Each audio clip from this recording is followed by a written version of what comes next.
ઉનાળામાં કંઈક ઝટપટ છતાં ટેસ્ટી બનાવવું હોય તો ફક્ત 2 ટીપા તેલથી બનતો આ નાસ્તો જરૂરથી ટ્રાય કરજો. અને આજની આ ટિક્કી કે પેટીસ બનાવવા માટે આપણે બટેટાનો ઉપયોગ બિલકુલ નથી કરવાનો. આજે આપણે વાપરવાના છીએ મખાના.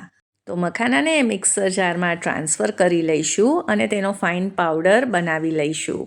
મખાના આમ તો બાળકો કે મોટા પણ ખાવાનું પસંદ નથી કરતા હોતા, પણ તમે આ રીતે બનાવશો તો તેનો ટેસ્ટ પણ આમાં નહીં આવે.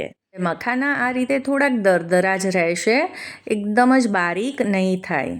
અને ખાસ ઉનાળામાં બનાવી શકાય એવી અઢળક રેસિપીઝ પણ આવી ગઈ છે મારી ચેનલ પર, તો આ બધી પણ જોવાનું બિલકુલ ન ભૂલતા. હવે એક મિક્સિંગ બોલ લઈ લઈશું અને તેમાં એક મીડિયમ સાઇઝની ડુંગળીને ઝીણી સમારીને એડ કરીશું. સાથે જ એક નાના ગાજરને ખમણીને લીધું છે. થોડીક કોબીને પણ વેજીટેબલ ચોપરમાં ચોપ કરીને ઉમેરી છે. આ સિવાય પણ બીજા કોઈ પણ શાકભાજી લઈ શકો છો. સાથે જ 1/4 કપ પનીરને પણ ખમણીને લઈ લીધું છે. બાઇન્ડિંગ માટે 2 મોટી ચમચી બેસનને શેકી લીધો છે. તો આ રીતે શેકેલો બેસન જ ઉમેરવો. હવે બેસન વધારે નથી એડ કરવાનો, નહીંતર બેસનનો જ ટેસ્ટ આવશે. તો સૌથી પહેલાં આપણે 3 મોટી ચમચી આ મખાનાનો પાવડર એડ કરીશું અને પછી જો આગળ જરૂર લાગશે તો વધારે એડ કરીશું. હવે આમાં બધા મસાલા કરી લઈએ. તો સ્વાદ પ્રમાણે મીઠું ઉમેર્યું છે. 1 ચમચી શેકેલા જીરાનો પાવડર ઉમેરી દઈશું. 1 ચમચી લાલ મરચું પાવડર ઉમેર્યો છે. તો મસાલા બધા બેઝિક જ આમાં એડ કરવાના છે.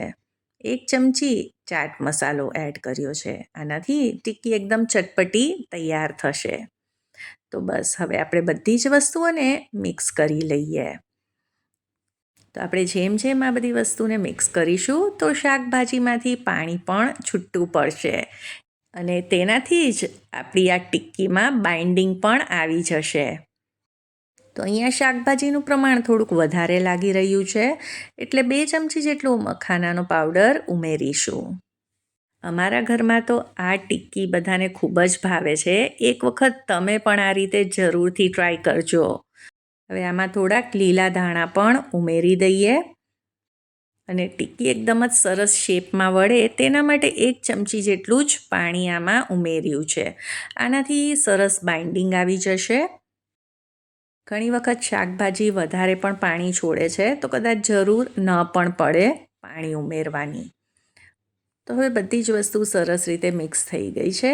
તો હવે આપણે આમાંથી ટિક્કી તૈયાર કરી લઈએ. તો બધી જ ટિક્કી એક જ સાઇઝની તૈયાર થાય તેના માટે તમારા ઘરે જો આ રીતે કોઈ પણ ચમચી હોય તો તેના માપથી પણ તમે મિક્સચર લઈ શકો છો. તો ઘણી વખત નાની મોટી સાઇઝની ટિક્કી તૈયાર થતી હોય છે, તો આના લીધે તેવું નહીં થાય. અને આમાંથી આપણે આ રીતે મીડિયમ સાઇઝની ટિક્કીઓ તૈયાર કરી લઈશું. તો આ ટિક્કીને તમે આ સ્ટેજ ઉપર કોઈ ઝીપલોક બેગમાં ભરીને ફ્રીઝરમાં 6 થી 7 દિવસ માટે સ્ટોર કરીને પણ રાખી શકો છો. તો હવે આ હેલ્ધી ટિક્કી તો તૈયાર છે, તો આપણે તેને શેકી લઈએ. તો નોનસ્ટિક પેન મૂકીશું ગેસ ઉપર અને મેં તમને કહ્યું હતું કે આપણે ફક્ત 2 ટીપા તેલમાં જ આ ટિક્કીને બનાવવાની છે. એટલે આપણે તેલને આ રીતે ફક્ત બ્રશ કરીશું અને હવે આ ટિક્કીને આપણે આના ઉપર રાખી દઈએ.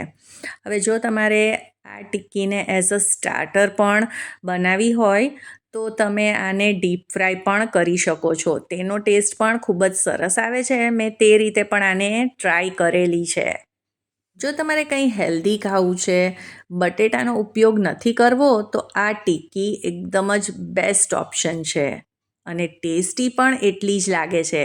એટલે તમે આ વેઇટ લોસમાં પણ જરૂરથી ટ્રાય કરી શકો છો. તો આ ટિક્કીને આપણે બંને બાજુથી મીડિયમ ફ્લેમ ઉપર શેકી લીધી છે અને આ તૈયાર છે. તો આ ટોમેટો કેચઅપ ગ્રીન ચટણી સાથે પરફેક્ટ કોમ્બિનેશન છે. એકવાર જરૂરથી ટ્રાય કરજો.